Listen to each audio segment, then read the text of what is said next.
Mesdames, Messieurs, bonjour à toutes et à tous, bienvenue au journal. Une coopération vieille de plusieurs décennies passée en revue à Ouagadougou. Le Burkina et l'Union européenne examinent les relations à travers plusieurs domaines de coopération. La première du long métrage d'Apolline Traoré Frontières a connu la participation hier des membres du gouvernement avec à leur tête le président du Faso qui a souligné le caractère actuel de cette œuvre de fiction. Le Burkina et l'Union européenne font le point de leur coopération à Ouagadougou, réunis dans le cadre de la 11e session du dialogue politique entre les deux parties. Burkinabés et Européens passent en revue la gouvernance démocratique, la situation de l'environnement et de l'économie et surtout celle sécuritaire marquée par le terrorisme au Burkina et dans la sous-région. Reportage Mathias Drabo, Abdelaziz Yagibo. Acteur de la diplomatie et de la gouvernance démocratique du Burkina et ambassadeur du groupe de l'Union européenne mettent à profit cet exercice traditionnel pour apprécier la situation sociopolitique et économique de leurs espaces respectifs. Le point d'honneur est mis essentiellement sur la situation sécuritaire au Burkina et dans la sous-région.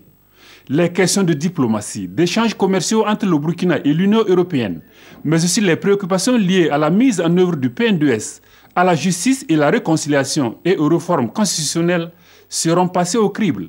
Ce dialogue doit porter pas seulement sur l'aide, ça n'est pas une réunion de coordination de l'aide, pas seulement, c'est une réunion qui doit porter sur la gouvernance, sur les droits de l'homme, sur la démocratie, sur les stratégies de coopération respectives. Le ministre burkinabé en charge des affaires étrangères, tout en saluant l'efficacité et la qualité du partenariat entre le Burkina et l'Union européenne, indique que d'énormes efforts sont fournis au quotidien par les acteurs de la gouvernance politique pour l'instauration d'un véritable état de droit au Burkina.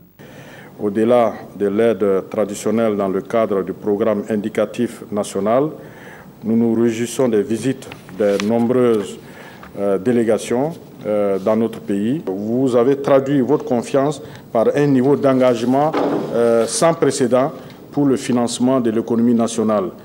Jamais on a noté autant d'engagement, autant d'engouement de partenaires publics, internationaux, privés, nationaux ou étrangers pour notre pays.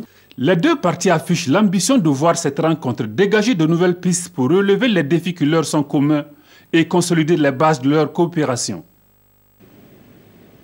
Bientôt, une banque islamique au Burkina. Ces balles ont été jetées la semaine dernière à Djeddah. C'était au cours de la visite du Premier ministre Paul Kabatieba en Arabie Saoudite.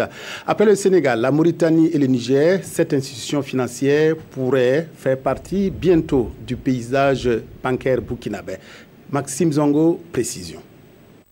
L'un des objectifs majeurs de la visite du chef du gouvernement à Djeddah, au siège de la Banque islamique de développement, mener des actions dans le cadre de l'opérationnalisation des intentions de financement du PNDS. En marge de cette activité, on a aussi échangé avec les experts sur la finance islamique. L'ambition, à terme, implanter une banque islamique au Faso. Et la banque islamique, une fois qu'elle est opérationnelle au niveau du pays, elle va promouvoir les produits de la finance islamique. J'en veux pour illustration, par exemple, les prêts istisna que cette banque-là va peut-être accorder aux structures qui sont dans le besoin. J'en veux comme illustration un autre produit qu'on appelle par exemple le Mourabaha, qui est similaire à une vente avec une marge bénéficiaire. C'est-à-dire que pour les opérateurs économiques, les commerçants, ils peuvent à travers cette banque islamique-là bénéficier de prêts sous forme Mourabaha pour effectuer renforcer leur activité commerciale. La finance islamique qui s'adosse sur la morale islamique comporte de nombreux produits dont les contours se démarquent de la finance conventionnelle. Il y a un certain nombre d'interdits qui la démarque de la finance classique, la finance conventionnelle. Si on prend par exemple la thésaurisation, l'islam ne recommande pas la thésaurisation. La corruption, l'islam interdit la corruption. L'islam interdit l'usure, c'est-à-dire que le prêt usurier, l'islam interdit. L'islam interdit par exemple la spéculation. Et donc si on prend ces éléments qui sont prohibés en islam, quand on met dans la transaction, les transactions entre les agents économiques, on se rend compte que voilà, il y a un certain nombre de morales, il y a un certain nombre de responsabilités qu'on prend en compte. Au regard des nombreuses opportunités qu'offre la finance islamique au secteur privé, les autorités burkinabées ont marqué leur volonté d'implanter cette autre branche de la finance au Burkina avec l'appui de la BID. Au terme des échanges, la BID, selon les experts, a eu une oreille attentive à cette requête et rassuré la délégation qu'une mission sera envoyée dans les toutes prochaines semaines à Ouagadougou pour avoir des contacts avec les autorités compétentes. Des invités triés sur le volet pour une première mondiale, celle du long métrage d'Apolline Traoré, Frontières, projeté hier soir à la salle Kana Olympiade de Ouagadougou 2000. Le président du Faso, Roch-Marc Christian Kaboré, a salué cette œuvre cinématographique qui pose avec acuité la problématique de l'intégration africaine voulue par les peuples. Suivons plutôt. D'entrée de jeu, la réalité a rejoint la fiction pour deux invités de cette projection de Frontières. Bonsoir. Madame la Première Dame. Vous avez quelque chose à signaler? Mon papier, s'il vous plaît.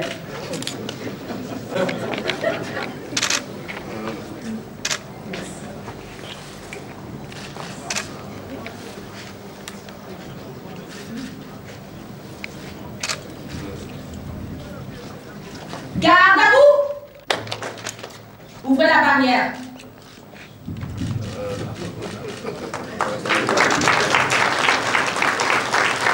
Si le président du Faso et son épouse se sont volontiers prêtés au jeu, la réalité est moins joyeuse pour les 4 commerçantes dont les péripéties sont racontées par l'œuvre d'Apolline Traoré. Depuis que j'ai été actrice dans ce film, j'ai beaucoup de respect pour les commerçants, les commerçantes. Et j'espère que vraiment le message, comme je le dis, que Apolline a voulu faire passer sera reçu et que les autorités, non seulement des pays membres de la CEDEAO, mais toutes les autorités en général pourront lutter contre la corruption. Œuvre de fiction qui évoque les pérégrinations de femmes battantes en Afrique de l'Ouest, Frontières est surtout un hymne à l'intégration africaine. Au-delà de ce que nous appelons fiction, ce sont des tristes réalités de tous les jours sur les routes africaines. Et je pense également que c'est une interpellation pour que l'intégration africaine soit véritablement une réalité. Pour la libre circulation des hommes et des biens, également est une réalité en toute sécurité. Les frontières sont des barrières artificielles que la sous-région a de la peine à abattre et c'est un combat qui incombe aux politiques. Oh, ne bouge pas! Oh, ne bouge pas! La cartographie des risques de 5 ministères du Burkina est au centre d'une formation ouverte ce matin. La cartographie des risques constitue un outil de gestion qui permet aux décideurs de prendre des décisions appropriées. Elle vise également à permettre aux structures de suivi et de contrôle de mieux cibler leurs zones d'intervention. Jean-Eudes Bayala, Moumouni Soubega. Dans un contexte marqué par le lancement et la mise en œuvre des projets et programmes de développement, le département de l'économie, des finances et du développement a opté de renforcer les capacités des acteurs en matière de cartographie des risques. La cartographie des risques est la représentation synthétique du niveau d'exposition aux aléas qui peuvent avoir un impact sur la réalisation des objectifs d'une structure. Les actions à mener, considérant les points de vulnérabilité relevés pour améliorer les performances. L'efficacité et l'efficience dans la mise en œuvre de ces différents projets et programmes, c'est ce qui tient à cœur les autorités. C'est dans ce cadre-là que cet atelier est organisé au profit donc du corps de contrôle pour qu'ils puissent accompagner les différents ministères à identifier leurs forces et leurs faiblesses et surtout à préparer un plan de gestion donc de ces risques pour que nous puissions ensemble réussir la réforme dans laquelle nous nous sommes engagés et cela donc pour contribuer donc à l'atteinte optimale des objectifs du PN2S. La session de formation sur la cartographie des risques est organisée par le département en charge de l'économie, des finances et du développement en partenariat avec la Banque mondiale. Elle concerne 5 départements ministériels: la santé, l'éducation nationale, les infrastructures, l'environnement et le département de la femme, de la solidarité nationale et de la famille. Les rôles et responsabilités des médias face aux défis sécuritaires actuels, thème soumis aux hommes de médias, forces de sécurité et organisations de la société civile. Une réflexion pour relever les défis de la sécurité à l'initiative du Centre national de presse Norbert Zongo à la veille de la célébration de la Journée mondiale de la presse prévue demain. Le colloque sera marqué par 4 communications. Les précisions de Moussa Ouedraogo et de Nathalie Savadogo. Demain 3 mai est célébrée la Journée internationale de la liberté de la presse. Elle est placée sous le thème des esprits critiques pour des temps critiques, rôle et responsabilité des médias pour une société stable et inclusive. Au Burkina Faso, le monde des médias, quant à lui, a décidé de commémorer cette journée sous le thème défis sécuritaires au Burkina Faso, rôle et responsabilité des médias. Un thème qui rime avec l'actualité du moment. Avec la montée des menaces terroristes, il y a effectivement des soucis par rapport au traitement de l'information, en tout cas par rapport aussi aux perceptions que ceux qui sont au niveau du front peuvent avoir par rapport sur le traitement de cette information. Et justement, nous avons pensé qu'il était bon qu'on mette tous les acteurs, notamment les forces de défense et de sécurité et les hommes de médias, autour de la même table, pour réfléchir sur quelle piste de collaboration afin de permettre à chacun effectivement de savoir comment se situer par rapport au travail de l'autre, que les médias continuent à faire leur travail d'information sans compromettre effectivement les chances de succès des opérations des forces de défense et de sécurité. À la veille de cette célébration, hommes de médias, forces de défense et de sécurité et organisations de société civile mènent ici la réflexion sur comment vaincre le terrorisme au Burkina Faso. Nous avons demandé à l'état-major effectivement de venir nous présenter une communication autour de ce qui est, comment on appelle, les principales orientations en matière dans les efforts de lutte contre le terrorisme et pour la protection de l'intégrité territoriale. Mais en même temps, on profite de leur demander s'il est possible de faire un premier bilan par rapport à toutes les opérations qui sont menées jusque-là. La question de la sécurité des journalistes, la collaboration des OSC, mais aussi des partenaires techniques et financiers dans la lutte contre le terrorisme sont autres points qui seront abordés. La 20e édition des prix Gallian sera celle des innovations. La nuit du communicateur devient la nuit des Gallians avec 15 prix officiels qui seront décernés. Les valeurs des prix passent de 500 000 à 1 million de francs CFA. Le candidat qui aura la meilleure note dans les genres en compétition aura le super Gallian d'un montant de 3 millions de francs CFA en plus de son Gallian. Enfin, les prix spéciaux seront limités à 10 et auront le même montant que les Gallians. Nongba Kouda, Draman Guéné, précision. Pour cette édition de 2017, les Gallians ont eu du galon. 15 genres seront désormais en compétition avec bien sûr des genres omis. La valeur du prix Gallian passe du simple au double, 500 000 francs CFA à 1 million de francs CFA. Il y a aussi l'introduction d'un super prix dénommé Super Gallian qui récompense le meilleur de tous les lauréats. Vous avez donc 15 genres en compétition, 11 dans le genre production et 4 dans le genre technique. Et ces genres-là sont notés. Et donc celui des 15 qui aura, on espère, au moins 17, pourra donc bénéficier de ce super Gallian.